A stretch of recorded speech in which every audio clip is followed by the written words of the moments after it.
এই আওয়ামী লীগ নামে কোনো দল বাংলাদেশের রাজনীতিতে রাজনীতি করার কোনো অধিকার রাখে না।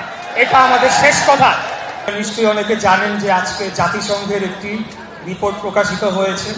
সেখানে তারা প্রকাশ করেছে যে গত জুলাই আগস্টে খুনি হাসিনার এবং তার যে দোসরদের দ্বারা 1400-র অধিক ব্যক্তিকে হত্যা করা হয়েছে।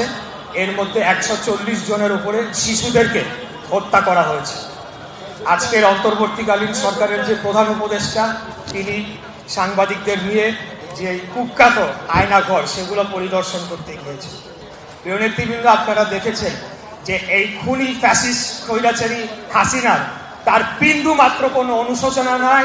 তার দলের একটা নেতা কর্মীরও এক বিন্দু কোনো অনুশোচনা নাই। তারা যে ধরনের গণহত্যা চালিয়েছে, গত 16 বছর যেভাবে জনগণকে নিপীড়ন, নিষ্পেষণ, অত্যাচার করেছে, তাদের অনুশোচনা নাই। বরঞ্চ এখন হাসিনা ভারতে বসে নির্দেশ দিচ্ছে আরো মানুষকে হত্যা করার জন্য এবং আমাদের দেশকে অস্থিতিশীল করার জন্য তারা এই নির্দেশ দিচ্ছে এবং সেগুলো বাস্তবায়ন করার চেষ্টা করছে। তো আমি শুধু আপনাদের মাঝে এতটুকু বলতে চাই যে একজন তরুণ প্রজন্মের প্রতিনিধি হিসাবে যে কোনোভাবে এই আওয়ামী লীগ এবং এই ফ্যাসিস্টদেরকে বাংলাদেশে আর কোনোদিন আমরা কোনোদিনও জীবন থাকতে পুনর্বাসন হতে দিব না। মরে গেলেও আমরা পুনর্বাসন হতে দিব না, সেটা কোনোভাবেই হবে না। এরা যদি আবার ফেরত আসে, বাংলাদেশকে তো তারা ধ্বংস করেছে, তারা সবার আগে আমাদেরকে আবার হত্যা করার জন্য তারা ইতিমধ্যে চেষ্টা করছে, আবারও চেষ্টা করবে। এই সুযোগ আমরা তাদেরকে দিব না। এটা হলো আমাদের শেষ কথা। এই আওয়ামী লীগ নামে কোনো দল বাংলাদেশের রাজনীতিতে রাজনীতি করার কোনো অধিকার রাখে না। এটা আমাদের শেষ কথা।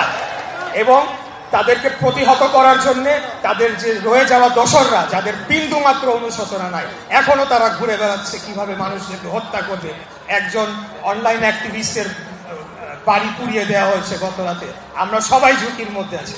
আমরা আপনাদের বলতে চাই, আমরা সুসংগঠিত হয়ে এদেরকে প্রতিরোধ করব এবং এদেরকে মোকাবেলা করে এই ফ্যাসিবাদী শক্তিকে চিরতরে কবর দিয়ে বাংলাদেশের মাটিতে বাংলাদেশের মানুষকে মুক্ত করে বাংলাদেশের গণতন্ত্র এগিয়ে নিয়ে যেতে হবে। এই বলে আজকে আমি আমার বক্তব্য শেষ করছি। খোদাফেজ। বাংলাদেশ জিন্দাবাদ। বাংলাদেশ জাতীয়তাবাদী দল জিন্দাবাদ। শহীদ রাষ্ট্রপতি জিয়াউর রহমান অমর হোক। দেশনেত্রী এবং খালেদা জিয়া জিন্দাবাদ। আমাদের প্রাণপ্রিয় নেতা দেশনায়ক জনাব তারেক রহমান জিন্দাবাদ। আসসালামু আলাইকুম।